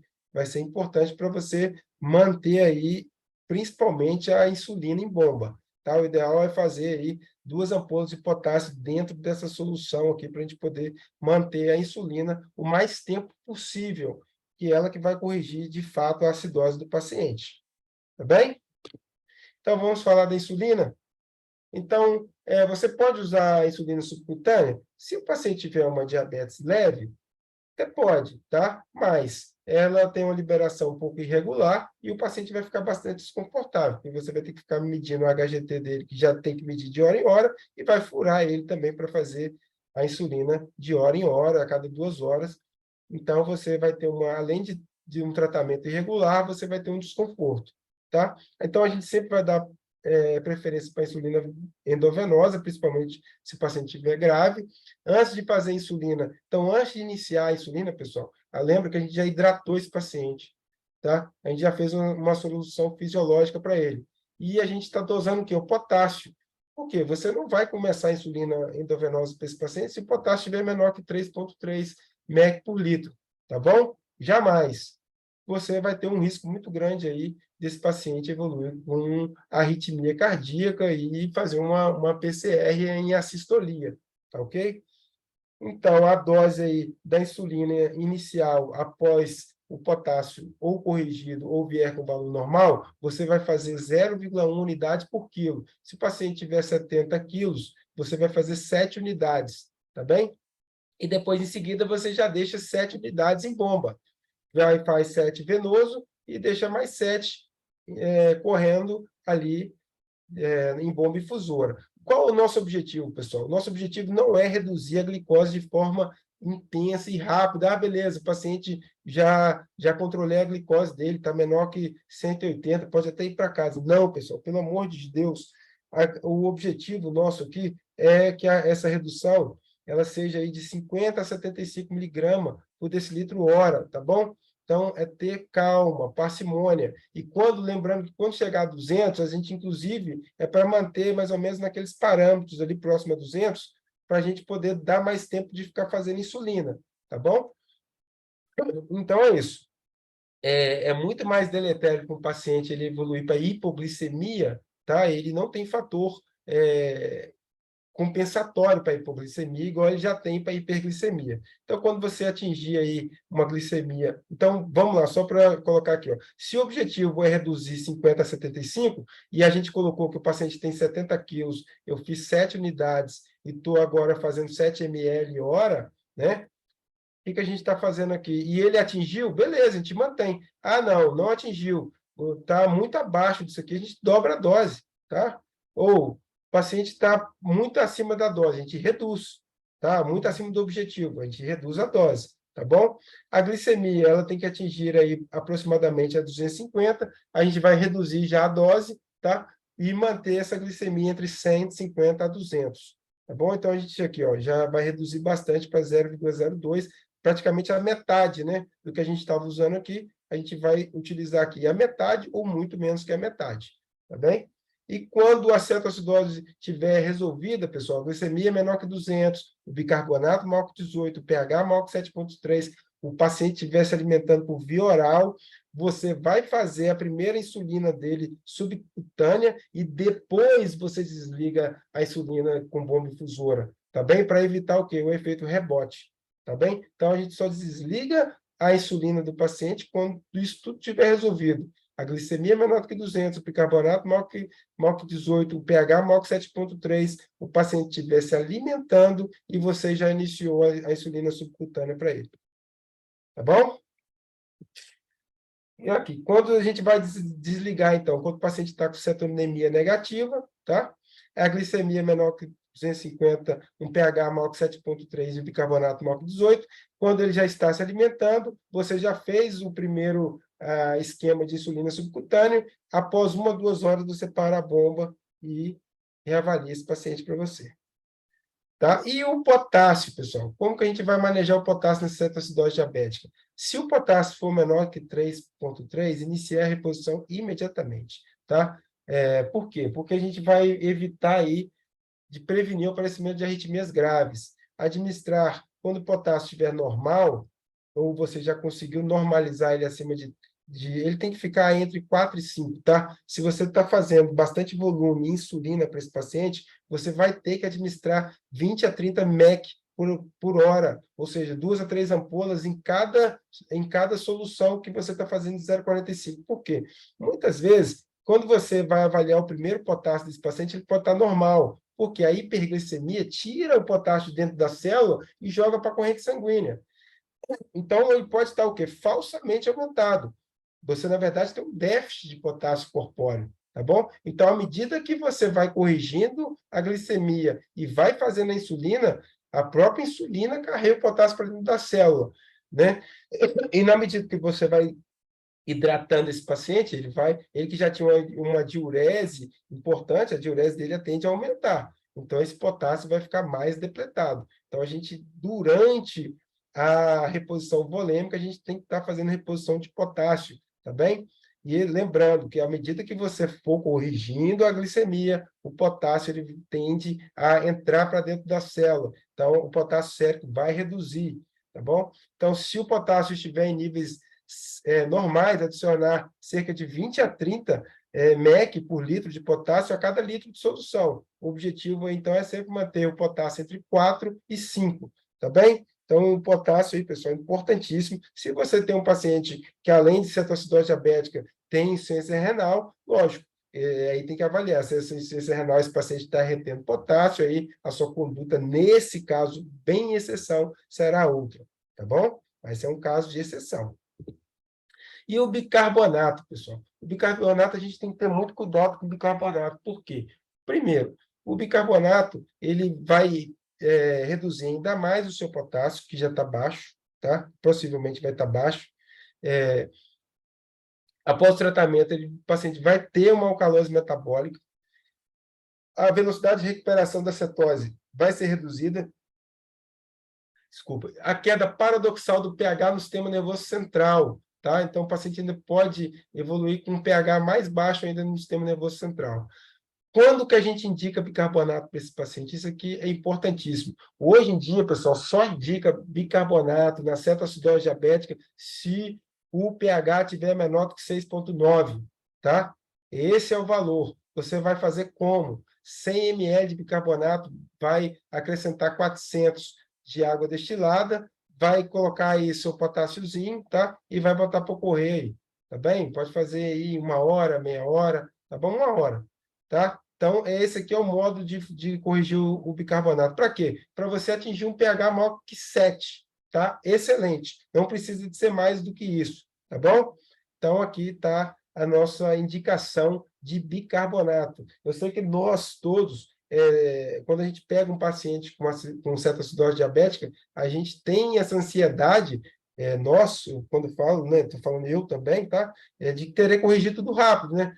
O bicarbonato, a acidose e a glicemia. E a gente viu que não é por aí o tratamento, tá? É porque às vezes a gente passa o plantão, ó, tá redondo. Mas aí quando a gente volta no plantão daqui 2, 3 semanas, o paciente está com acidose, a gente não entende. Mas olha, eu já passei o plantão com ele semana passada, 3 dias atrás, estava tudo normalizado. Mas é por quê? Porque a gente fez de uma forma um pouco afoita, tá bom? Então a gente tem que reduzir as coisas no seu tempo. Primeiro a gente vai hidratar esse paciente, depois a gente vai ver como é que está o potássio, aí faz a insulina, tá bom? Se realmente tiver um pH muito baixo, aí sim você vai fazer o bicarbonato, tá bom, pessoal? Porque quem trata a acidose na cetoacidose diabética é a insulina. A gente já viu ali, a gente já viu o metabolismo ali nos ácidos graxos, que eu mostrei para vocês, né? E ali, sim, vai formar aí, lá no fígado, você vai formar aí o ácido acetobutírico, né? O acetato, tá bom? Então, é a insulina que vai tratar isso aí, que vai evitar a quebra da lipólise, tá bem? Sem a insulina, você não consegue fazer o tratamento da acidose na cetoacidose diabética. E o fosfato? Fosfato é o seguinte, pessoal, assim como o potássio, ele também tem um déficit importante, tá?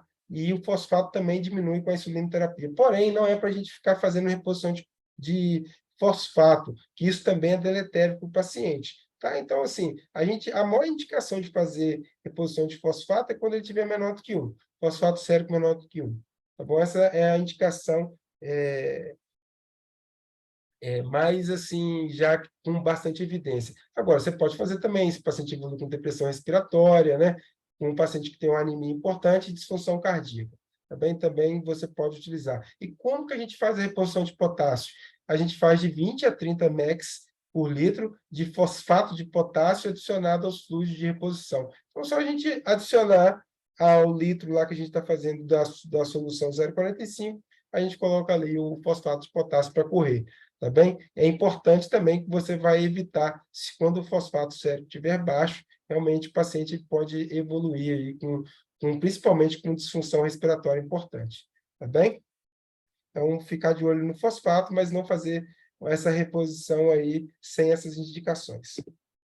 E agora, pessoal, vamos mudar aqui, né? A gente falou da cetoacidose diabética, agora vamos falar do estado hiperglicêmico e hiperosmolar. Vai mudar praticamente aqui o nosso cliente, né? Agora aqui a faixa etária é outra, tá bom? Mas essa aqui é uma emergência ainda mais grave. Ela afeta principalmente o quê? Idosos, diabéticos tipo 2. Geralmente, a cetoacidose, eu falei para vocês, que é diabetes tipo 1, mas os diabetes tipo 2 cada vez mais evoluindo com cetoacidose diabética. E quais são as características delas? É a hiperglicemia bem elevada, maior que 600, né?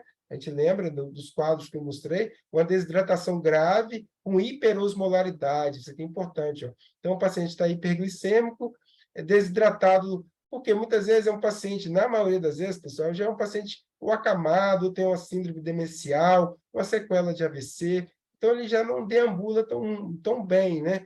Então, ele acaba ficando ali sem condições de beber água muitas vezes. E ele chega para a gente também com alteração do nível de consciência e com pouco ou nenhuma cetose. Lembrando que isso aqui pode ocorrer. O índice de mortalidade pode chegar até 50%, vai depender da causa base que levou ele a ter essa descompensação, né?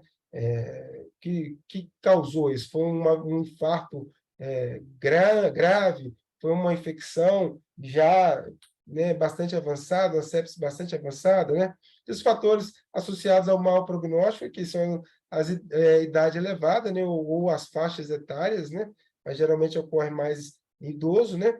O grau de desidratação, a instabilidade hemodinâmica, as causas precipitantes e a alteração do nível de consciência. Então, se o paciente estiver aí bem em coma, provavelmente vai estar mais grave que os outros. E aqui, mais uma vez, aquele mesmo quadro que eu mostrei, então, só para a gente lembrar que no estado hiperosmolar, né, tem uma glicemia maior que 600, o pH aqui geralmente maior que 7,3, geralmente esses pacientes não estão com acidose, né? Eles podem ter uma cetonúria, uma cetonemia francamente positiva, e agora o que a gente tem de importante aqui é as osmolaridades deles, sérica, é maior do que 320, tá? E um estupor ou coma. Então, é a característica do estado hiperosmolar está aqui. E aí a gente pode, mais uma vez, fazer uma comparação com o que a gente viu agora com a cetoacidose diabética.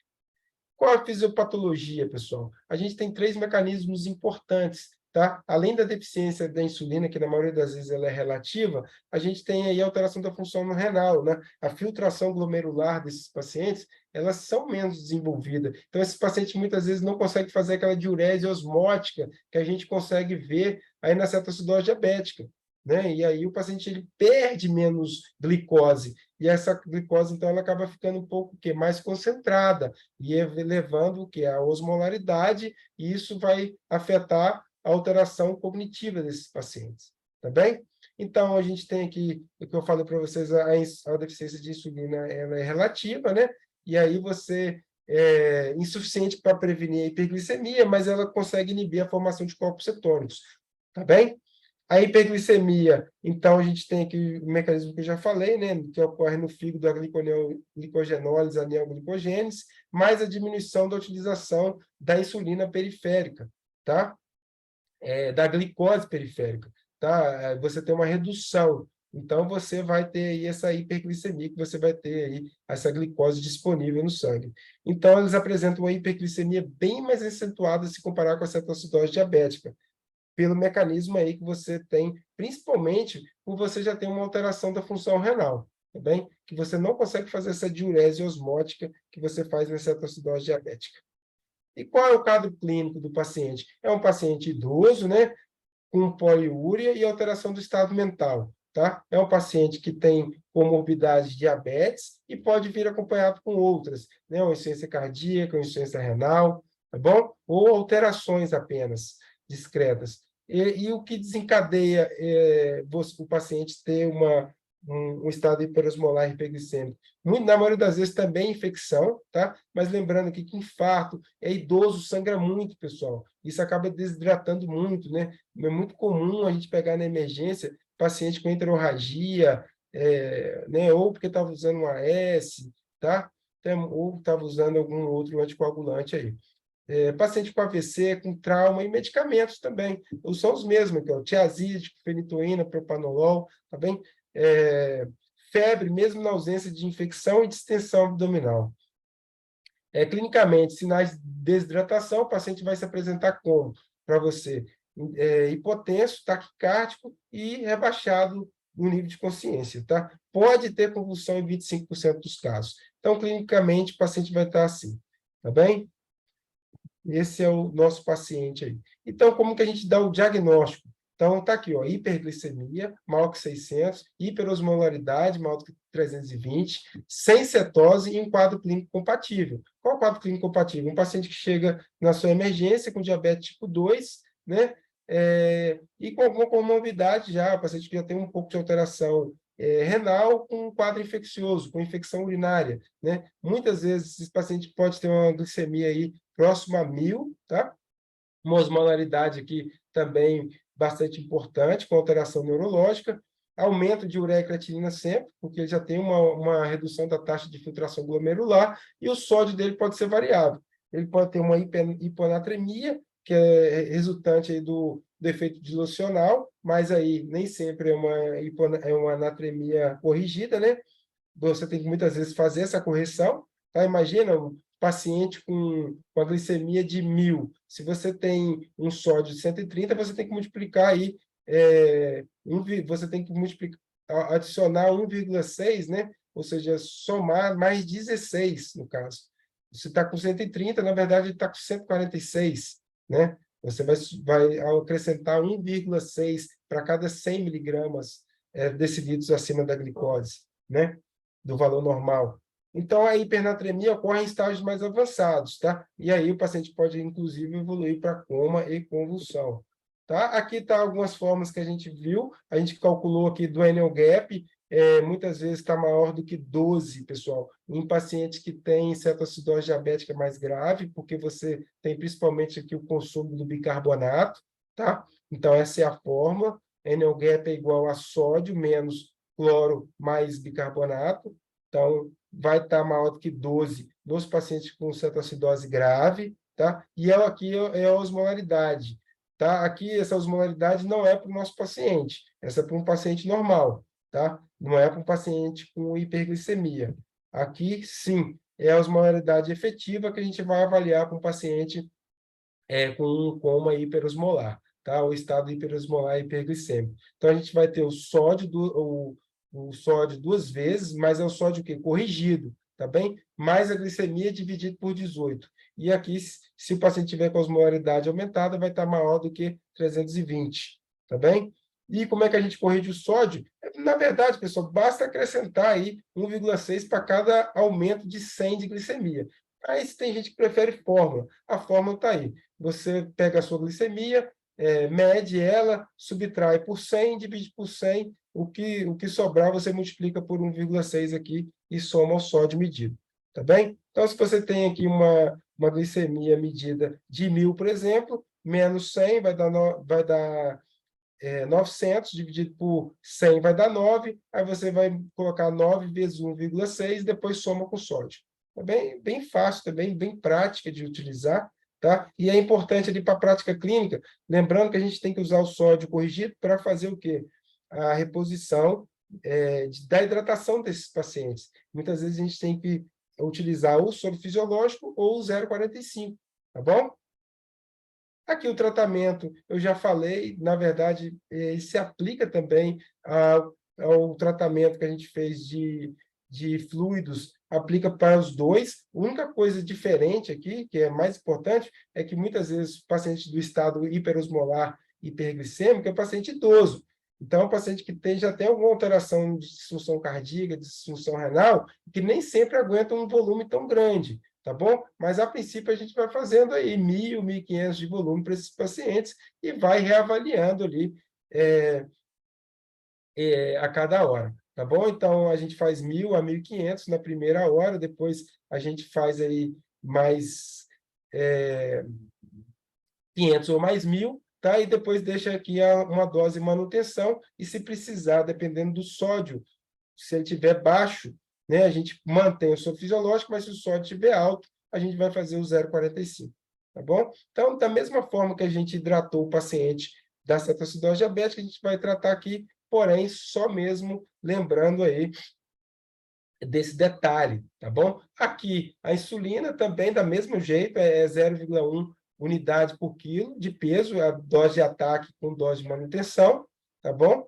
E o alvo também tem que ser aquele mesmo, e da mesma forma que quando a gente atingir aí próximo a 200, 250, a gente faz uma redução aí, aqui, ó, do estado hiperosmolar, ele colocou entre 250 e 300, né, porque muitas vezes a gente vai pegar um paciente com 1.000, a gente começa a reduzir a dose da insulina, tá bom? E associa também, pessoal, a glicose 5%, tá? Aqui, igual o tratamento é igual, só mesmo aqui esses parâmetros aqui que são um pouquinho diferentes, tá? Que aqui a glicose-alvo é um pouco mais alta, tá? Mas a gente tem que também tomar um pouco cuidado com o tanto de hidratação que a gente faz, tá? Se o paciente tolerar, não tiver disfunção cardíaca, a gente vai fazer volume para corrigir a desidratação dele, tá bem?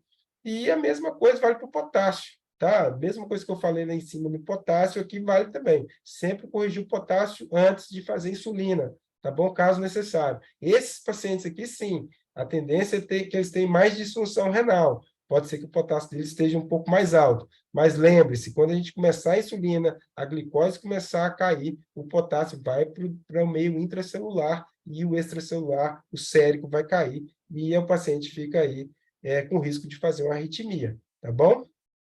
Lembrando que, se você também der potássio demais, ele vai fazer arritmia também. Aí vai fazer uma FV, tá bom? Vai parar por FV. Aqui, se ele tiver com potássio de menos, ele vai parar em assistolia, ok? E quais são as complicações desses pacientes? Para a gente acabar aqui e praticamente encerrar esse assunto. A complicação mais comum é a hipoglicemia, né? Muitas vezes a gente acaba corrigindo rápido aí a glicose.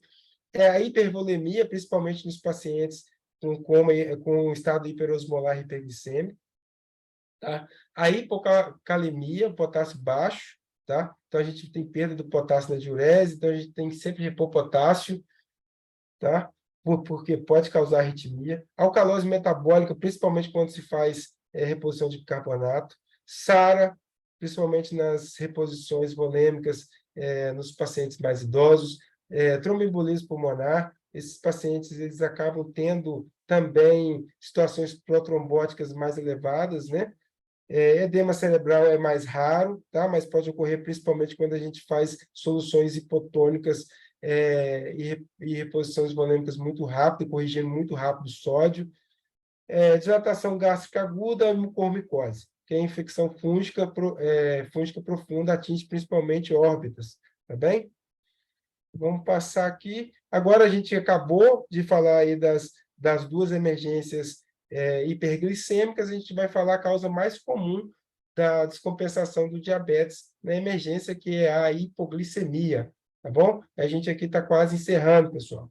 Então, a complicação mais frequente de um paciente diabético, eu não coloquei aqui, mas a gente sabe que a glicemia menor do que 70, tá bom? Já é considerada hipoglicemia. A gente tem a tríade de Whipple, tá? O que é a tríade de Whipple? É a glicemia baixa, você é um paciente que apresenta sinais e sintomas de hipoglicemia e que ele reverte esses sinais e sintomas quando a gente administra glicose. Lembrando, pessoal, que a hipoglicemia ela pode mimetizar, vamos dizer assim, qualquer distúrbio neurológico, tá? Então, quando o paciente tiver com um distúrbio neurológico, o paciente aqui chegou com déficit agudo, eu acho que é um AVC, faz a glicemia do paciente, pode ser só uma hipoglicemia, tá bom? Então, ela pode aí pode fazer você achar que o paciente, na verdade, tem outra doença, vamos dizer assim. Então, considera-se uma hipoglicemia mais grave, né, ou um fator que você não consegue tolerar quando ele está com menor do que 40, tá? Mas é abaixo de 70 o valor, tá bom? Nos casos mais graves, ela apresenta uma mortalidade de 2 a 10%, e outras causas de você evoluir com hipoglicemia são dose excessiva de insulina, as sulfonilureias, porque ela tem aí uma meia-vida mais longa, tá? Pode ser tanto acidental quanto iatrogênica, insulinomas, né? Paciente com insuficiência renal, paciente em choque séptico, isso é muito comum, lesão hepatocelular severa, insuficiência da suprarrenal, abuso de etanol, também é outro fator desencadeante muito importante do paciente ter hipoglicemia, tá bem? Estamos aí acabando a fisiopatologia da hipoglicemia. A gente tem aqui, então, para a gente prevenir a prevenção da hipoglicemia ou a rápida reversão, né, a gente tem que reduzir aí a insulina, ou retirar, né, reduzir a insulina e aumentar os outros hormônios, né? O cortisol, o glucagon e a epinefrina. Então, o próprio organismo faz isso, tá? É um mecanismo de autodefesa, tá bom? De autorregulação. Ele reduz a insulina quando o paciente começa a estar com a glicose abaixo de 70 e começa a liberar cortisol, glucagon e de epinefrina. Se os mecanismos aqui falharem, pessoal, você vai ter uma resposta simpática adrenal mais exacerbada e assim ocorrem os sintomas neurogênicos. Então, o paciente vai, inclusive, ter uma vontade muito grande de comer doce, mas, ao mesmo tempo, ele vai começar a evoluir aí com alteração neurológica importante, tá bom? Então, se esses mecanismos falharem, vai ter, então, a resposta da suprarrenal, da adrenal. Quadro clínico do paciente hipoglicêmico é o paciente com neuroglicopenia, né? A privação da glicose no sistema nervoso central. Então, ele vai ter o quê? Alterações cognitivas, mudanças de comportamento, convulsões, coma, tá bom? A hipoglicemia que pode desencadear qualquer sintoma ou sinal neurológico, tá bom? E os sintomas autonômicos? Descarga adrenérgica, o paciente vai ficar taquicárdico, sudoreico, com tremor, ansiedade e diaforese. Tá? Então, aqui são os quadros clínicos do paciente com hipoglicemia que chega para a gente. E qual é o tratamento, pessoal? Tratamento, primeiro, a gente vai fazer o quê? Investigar a causa, né? Pode ser infeccioso, pode ser, né? Então, a gente vai investigar, pode ser uso abusivo de álcool, né? Medicação errada, né? Com dose errada, ou dose excessiva. Então, primeiro vai ver a causa. Glicose hipertônica, 50%. Nos casos graves, né? O paciente estiver já em coma, uma hipoglicemia mais grave, você faz isso. Mas também você pode fazer oral, tá? Mas dentro da terapia intensiva, a gente sempre vai fazer a glicose hipertônica 50%. A gente vai fazer infusão de manutenção em pacientes que fizeram uso de sulfonilureias, tá? Que tem aí um tempo de meia-vida mais prolongado, tá bom? Pessoal, se eu não tiver um acesso nesse paciente, eu posso fazer o glucagon também intramuscular, tá? Se esse paciente tiver aí grave, tá? Então, eu posso fazer o glucagon. Agora, o glucagon também pode ser utilizado aí de 0,5 a 1 miligrama venoso em hipoglicemias refratárias, principalmente em hipoglicemias insulínicas, tá bom? Então, o glucagon pode ser utilizado aí para você reverter aí essa hipoglicemia também. Inclusive, se o paciente não tiver acesso e tiver em coma, você pode fazer intramuscular, tá ok? É uma outra alternativa importante para a gente tratar o paciente aí com hipoglicemia. Uma outra coisa importante também para paciente etilista, a gente fazer aí uma tiamina para esses pacientes, 100 miligramas, pelo risco aí da doença de Wernicke-Korsakoff, tá? Então, você sempre faz a tiamina antes de fazer a reposição de glicose, tá ok? Então, pessoal, acabamos aí a hipoglicemia. Aqui a gente vai falar muito rápido, muito rapidamente do controle glicêmico na UTI, tá bom? Não vou me atentar muito aqui, não. Aqui a gente tem aqui esse estudo, né, de 2001, esse estudo é da Bélgica, da Van den Berg aqui, tá? O que ela fez? Qual foi o desenho dela? Ela fez um desenho, então, prospectivo randomizado, foi centro único, isso é sempre ruim, e não foi cegado, tá? Ela usou aqui uma população de 1.548 doentes adultos, todos em ventilação mecânica, na UTI cirúrgica, então utilizaram só pacientes cirúrgicos no período de 1 ano, tá? Então, ela tem um grupo controle intensivo aqui de insulina, se glicemia maior que 110. Qual era o alvo dela? 80 a 110. E qual o grupo controle? O grupo convencional, quer dizer, era de ter um objetivo de ter uma glicemia de 180 e 200. Tá? Então, vai fazer insulina só se tiver maior que 215. Aqui só maior que 110. E ela mostrou aí vários benefícios, né? O paciente teve menor tempo de duração na ventilação mecânica, menor necessidade de diálise, menor taxa de infecção de corrente sanguínea, polineuropatia do paciente crítico e transfusão de hemoderivados. Mas vocês lembram que era só paciente cirúrgico, né? E foi de um centro só. Então, mas o que esse estudo ela mostrou também é que assim ficava muito na dúvida se o benefício vinha da insulina ou se era do controle glicêmico. Havia essa dúvida, inclusive. Às vezes eu tinha pessoas que estavam achando que a insulina estava fazendo bem, tá? Mas mostrou-se que era o controle glicêmico que estava reduzindo aí a mortalidade desses pacientes. Ou seja, a hiperglicemia, ela não só é marcador, mas ela também era causador.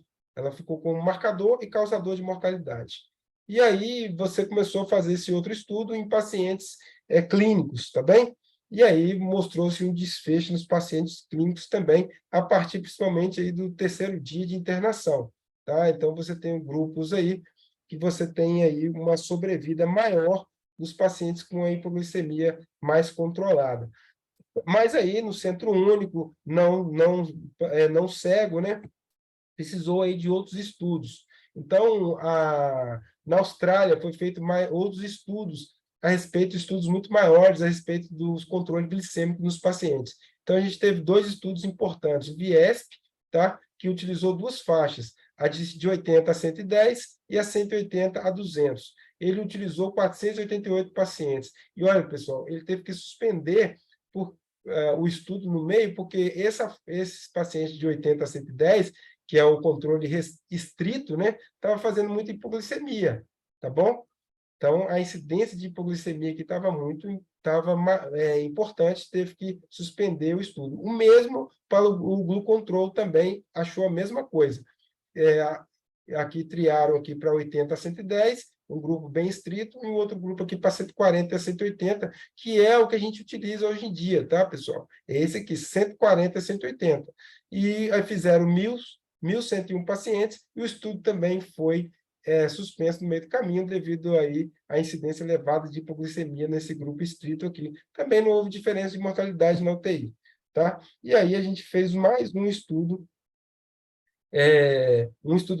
prospectivo, randomizado, com mais de aí 6.000 pacientes, não cegado também, mas é um estudo multicêntrico, em UTIs clínicas e cirúrgicas de 42 hospitais. E o objetivo foi verificar os benefícios do controle intensivo, tá? Em relação ao convencional, que é ficar abaixo de 180. Aqui ele ficou entre 41 e 108, e aqui abaixo de 180. E aqui a gente teve aqui, que ele conseguiu atingir as metas, tá, pessoal? Aquele grupo ali, a média aqui, ó, a maioria dos pacientes ficaram com a glicemia em torno de 107 e o segundo grupo em torno de 142, tá? E aí, aqui a gente consegue ver aqui, ó. E aqui a gente tem um desfecho melhor, uma sobrevida melhor para esses pacientes que teve aí um controle um pouco menos estrito, né? Vamos dizer assim, que ficou aí próximo a 140, tá? Tem que ver que a mortalidade deles é menor, tá? Do que esses pacientes aqui, que hipoglicemia, infelizmente, aumenta a mortalidade do paciente, tá? Então, o que a gente, para encerrar, né? A hiperglicemia, em especial maior que 180, é deletéria para os pacientes críticos, tá bom? Então, a gente tem estudo também que mostra que a glicemia elevada, a incidência de óbito é muito maior, principalmente a partir do terceiro dia, que é quando a glicose ela já também começa a interferir ali no metabolismo do paciente, tá? Em geral, quanto mais grave ou maior permanência na UTI, maior impacto positivo do controle glicêmico, ou seja, porque principalmente o controle glicêmico ele começa a ter um desfecho mais favorável a partir do terceiro dia, por isso, tá? E deve-se continuar o controle glicêmico com o objetivo de manter a glicemia entre 140 e 180.